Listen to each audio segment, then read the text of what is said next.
Salahuddin Febrianti akan menyampaikan materi tentang keputusan transenden. Di kali ini saya akan membahas keputusan transenden. Apa itu keputusan transenden?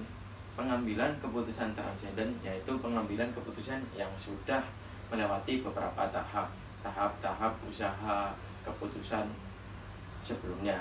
Keputusan transenden ini adalah termasuk memasrahkan kepada Tuhan Yang Maha Esa. Untuk khususnya kita di agama Islam yang memasrahkan kepada Tuhan Yang Maha Esa atas kejadian yang dialami. Itu juga sebabnya keputusan transenden diletakkan di bab terakhir. Ibarat di agama Islam ya, sebelum untuk menuju kesuksesan yang diinginkan, kita ada usaha-usaha yang dilewati dulu. Setelah itu kita tawakal memasrahkan kepada Allah. Nah, di memasrahkan kepada Allah itu tawakal dapat diibaratkan di dalam teori pengambilan keputusan, itu keputusan transenden.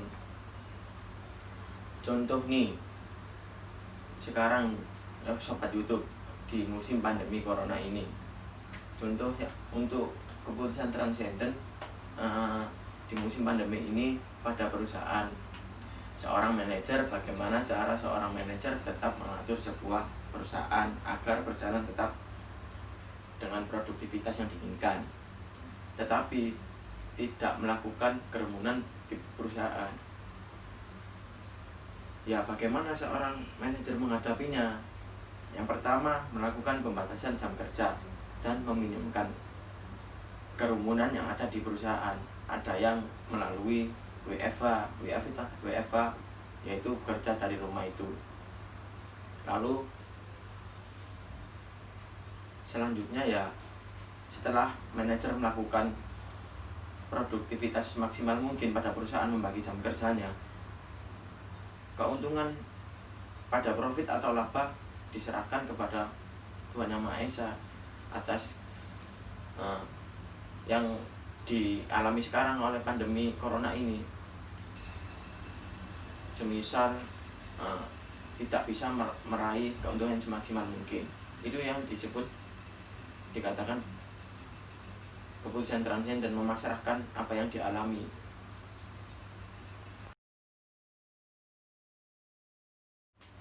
Transendentalisme yaitu pemahaman yang berseberangan dengan empiris, yaitu pemahaman yang berseberangan dengan pemahaman kita.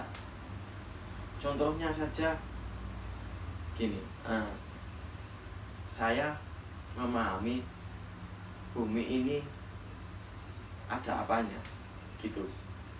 Yang menurut yang saya tahu, bumi ini cuma ada yang dihuni dengan makhluk hidup, tumbuhan, manusia, dan makhluk hidup lainnya. Padahal di alam semesta ini banyak sekali. Contohnya kita belum tahu yang di luar bumi, planet, bulan, matahari. Nah, itu dapat dikatakan dengan pemahaman sebelum ada pengalaman. Hanya kita mendapatkan teori saja, kita tidak mengetahui dengan pasti.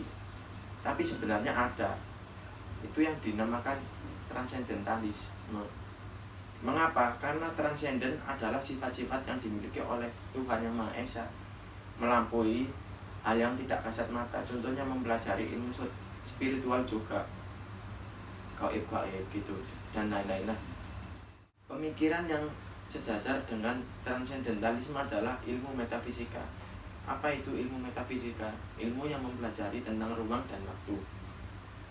Contohnya, ruang dan waktu itu dapat dicontohkan sebagai pengambilan keputusan jangka pendek dan jangka panjang. Kualitasnya akan berbeda.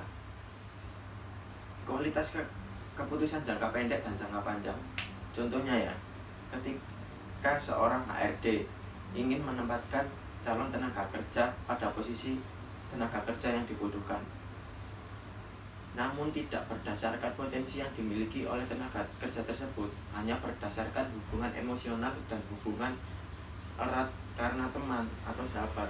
maka hal ini dapat juga disebut dikatakan pengambilan keputusan jangka pendek, karena pada dasarnya cepat memperoleh tetapi potensinya tidak memenuhi kriteria yang diinginkan oleh perusahaan tersebut. Akibatnya akan berdampak buruk juga kepada perusahaan, tidak maksimal. Dan selanjutnya sebaliknya dari keputusan jangka pendek, keputusan jangka panjang. Ketika HRD ingin menempatkan posisi calon tenaga kerja kepada bagian yang membutuhkannya, berdasarkan potensi yang dimiliki tenaga kerja tersebut memenuhi apa yang dibutuhkan perusahaan, akan memikir terlebih dahulu untuk menyeleksi yang diterima tenaga kerja yang akan dipekerjakannya sesuai dengan keinginan perusahaan. Dan dampaknya akan baik bagi perusahaan, karena perusahaan yang menginginkan ideal yang dimiliki potensi tenaga kerja untuk yang ditempatkan pada perusahaannya. Keputusan dalam pengambilan keputusan ini berdasarkan kualitas keputusan butuh waktu dan jangka untuk memikirkannya, dapat dikatakan keputusan jangka pendek dan keputusan jangka panjang.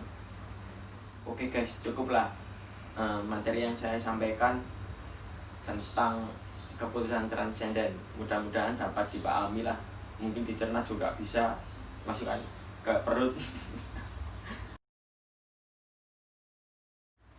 Oh iya guys, saya akan memberitahu kepada kalian, sobat YouTube terutama, gini, aku punya barang kesayangan ya. Mau tahu apa enggak tuh barang kesayanganku? Barang kesayangan itu definisinya yang kita eman-eman lah bahasa Jawanya. Barang kesayanganku ya wis iki nak sampingku ini. Pasti wis ngerti jenenge rek yo. Gitar.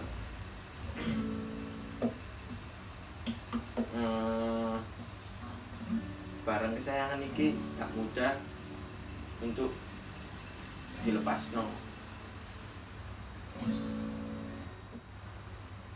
Mengapa sih aku kok milih barang kesayangan iki, gitar? Karena gitar iki ya bisa menghibur kabeh wong iki, termasuk awakku dhewe. Pas sepi, pas ijenan, dapat menghibur kalian semua juga sih. Di saat lagi sendirian juga, apalagi untuk sobat ambiar sing mari ditinggal pasangan nih. Waduh, cocok untuk gawe tulinan gitar iki. Sebagai hiburan saya juga pada waktu pandemi corona ini kan stay home di rumah saja ya. Ya udah, saya sering memainkan gitar ini aja. Coba saya akan memainkan sedikit irama lagu ya. Mungkin kalian nanti akan tahu ini irama lagu apa.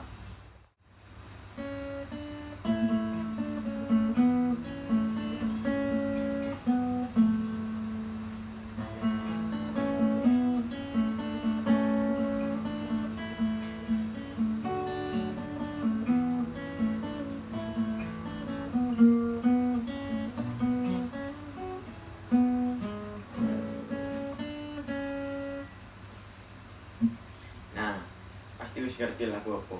Instrumennya ya lagu Surat Cinta untuk Starla. Wis terkenal pakai tahun piro ya. Sing booming filmnya pisan sih. Nah, gawe barang kesayanganku iki gitar. Aku tidak iso sih memberikan nak sopo-sopo dhisik. Apa rasane rek?